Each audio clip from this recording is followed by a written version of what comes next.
Hi everyone, welcome. What you see here is my 95-day-old bin with the African nightcrawlers in it. And out here on the top surface, we've got this cotton towel. And we started this cotton towel test 2 check-ins ago, which was actually 23 days ago, 3+ weeks ago. And the last check-in, 11 days ago, we probably should have gone ahead and submerged the cotton towel down below the surface, down where it can actually get some action. Because out here, it's not getting much action, you know. I mean, we had that cardboard top covering, but that's not going to be allowing for enough moisture beneath it for this towel to get wet enough for worms to have much interest in it. So it's just going to sit here. So I think, you know what? Even before we remove it, just so, you know, I don't know, my idea was to maybe take a whole bunch of these really gooey, nasty foods. I took a few minutes to try to get a whole bunch of stuff that was really looking like stuff that a human would never ever put in their mouth to eat it, but stuff that the worms would probably go crazy for. A couple bananas, I see a cucumber down here, I've got the leaves of radishes, an assortment of various things, perhaps the stem of a head of cauliflower. It's a bit hard to say. The stuff's been out of the freezer for some time now, so it's all become mush and it's kicking out a bunch of its moisture. So I guess I really wanted to get this cotton towel in gear and, you know, get the worms working on it. And the only way that's going to happen is if it's down within the system and if it's surrounded by yummy foods.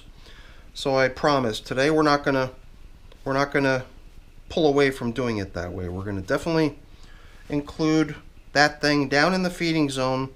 I even thought about kind of almost layering it, put some food, you know, put the towel down, put some food on it, fold it over, put some more food on that layer, fold it back over, and almost like, you know, get it into this zigzag layer with little bits of food in between each layer. And that would almost certainly guarantee a good bit of worm action, hopefully. So that's kind of my game plan for this feeding, to finally get that towel 23 days after it went into the system to finally get kicking. And you know, I've got a replacement coffee filter that we could use as the feeding zone indicator here when we're done. So I think we'll just incorporate this old feeding zone indicator into the feeding zone as supplementary bedding as well. The last time we checked in on this system, we had talked about sprinkling leaves out onto the system, and then I kind of brought the check-in to a close, and I had forgotten to apply the leaves. So that kind of showed up in the video at the end as sort of a like a parting little clip of me actually coming back in here to sprinkle those leaves in here. So we did finally follow through with that, because I realized kind of late in the game after I had already said goodbye that I wanted to do that. So I ran a little clip of me doing that, and that's how the leaves got in here. And I've got more leaves. I got the last of my leaves in my box here. This thing was pretty much full a couple days ago, but I've been really generous with applying leaves lately. And I thought perhaps this time, if we don't forget, maybe we could sprinkle those leaves out across the top surface again like we did last time. I could smell the scent of this piece of food that we must have put in recently. Is a piece of citrus, perhaps a lemon or a lime. It smells more like lemon.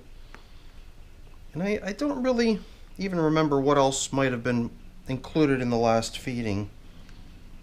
A lot of times I'll review the video from the previous check-in to get my bearings on what we did last, or if there was anything mentioned during the last check-in that would be useful for the next go-around.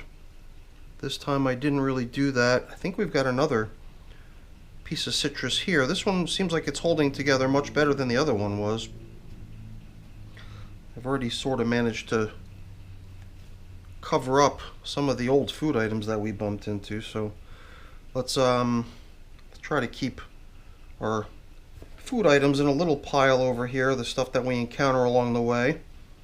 Looks like we might have also included some pieces of newspaper as supplementary bedding down in the feeding zone. Well, I'm glad to see that they've done a good job polishing off the majority of what they were given.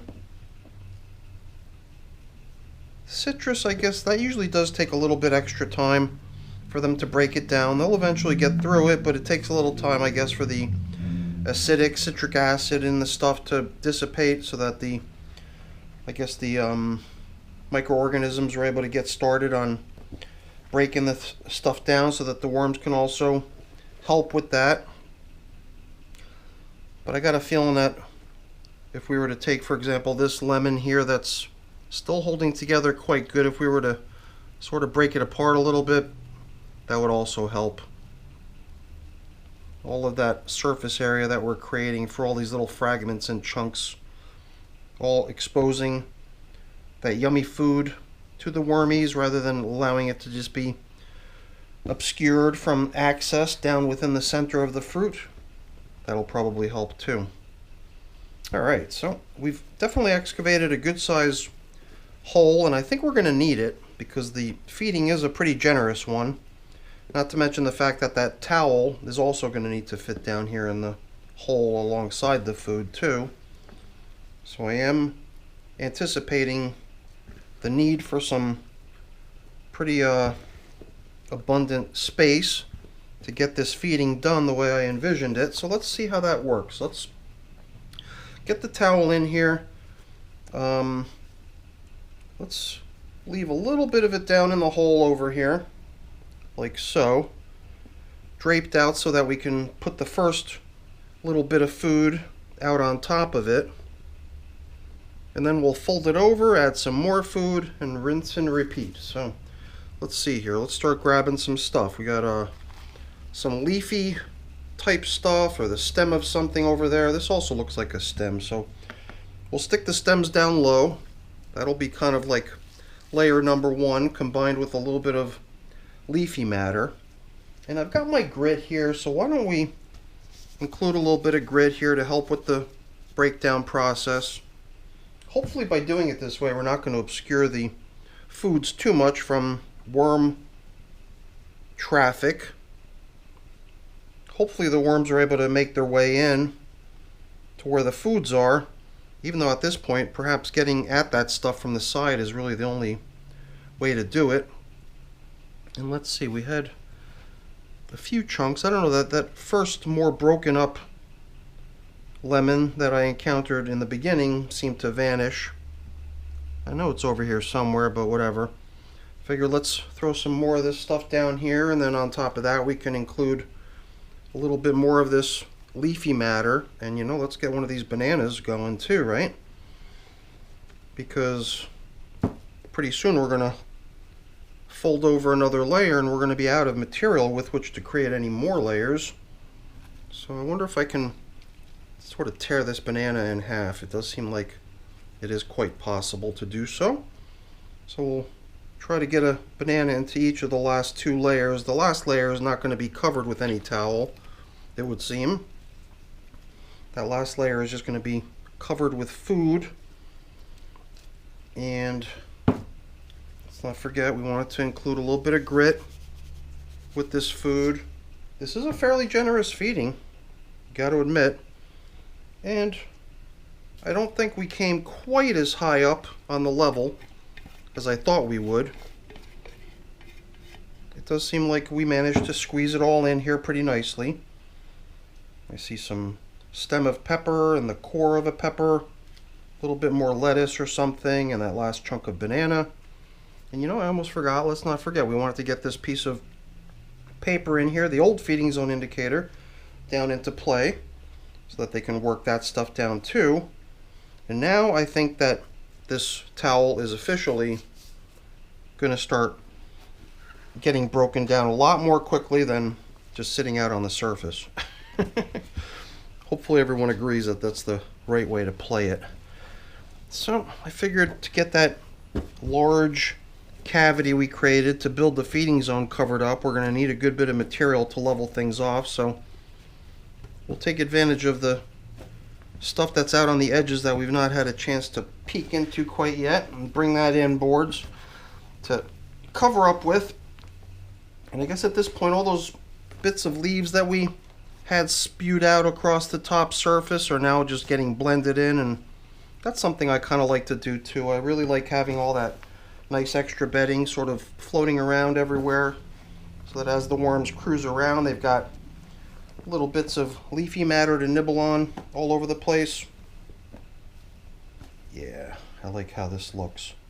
It does seem to me like here and there I'm encountering little bits of food scraps here and there, like this seems to me like a chunk of food, or this might be a chunk of bedding. It's kind of hard to distinguish things from one another in here, but I think that's kind of what we were after. So it was kind of nice having that colorful top covering towel. It always let us know exactly which system we were in when we came in. Not that we had it out there for very long. It was just the previous feeding and this feeding, and now it's gone. It's been turned into feeding zone bedding, and hopefully it helps the system break it down quickly. So here we've got a nice replacement feeding zone indicator to give the wormies. And you know, with the humidity rising, with the summer weather rolling in, and the heat in my house not running any further, it does seem to me like keeping things covered with minimal materials is working pretty good. So I was wondering if perhaps just this cardboard resting out here on the surface would be sufficient. I think it should be. I mean, maybe we'll see a little bit of drying around the edges as a result of that. And perhaps the feeding zone indicator won't get much attention either, because it'll probably remain kind of dry. But that's okay. Not too worried about it. But I think that brings us to the end of this check-in. I think this system's coming along pretty good for a 95-day-old system. That was feeding number 9 going in today. And I'll definitely be curious to see how that towel's coming along next time we check in. Should be a fun one. So hopefully we'll be able to do that soon. But for now, I think we're done here. I've got a few things to take care of getting put away and cleaned up. Not going to keep you around for that. That's boring. Before I go really quick, let me just say thank you. Thank you so much for watching. Hopefully you enjoyed the video. If you did, as always, please don't forget to leave me a quick thumbs up before you go. That's always really appreciated. And if you haven't done so already, please also consider subscribing to the channel. That's very much appreciated as well. Oh yeah, we've been keeping this bubble wrap, which the system started out with originally, around just so we can use it as sort of a drop cloth when we remove the towel to inspect it and stuff like that. So I think I'm going to stick with that. And that in itself is going to create a little bit extra humidity zone over here on the edge. So whatever, that just explains what I'm doing over here. But that's it for the video, everyone. Thanks again for watching. Have a great day. Bye now.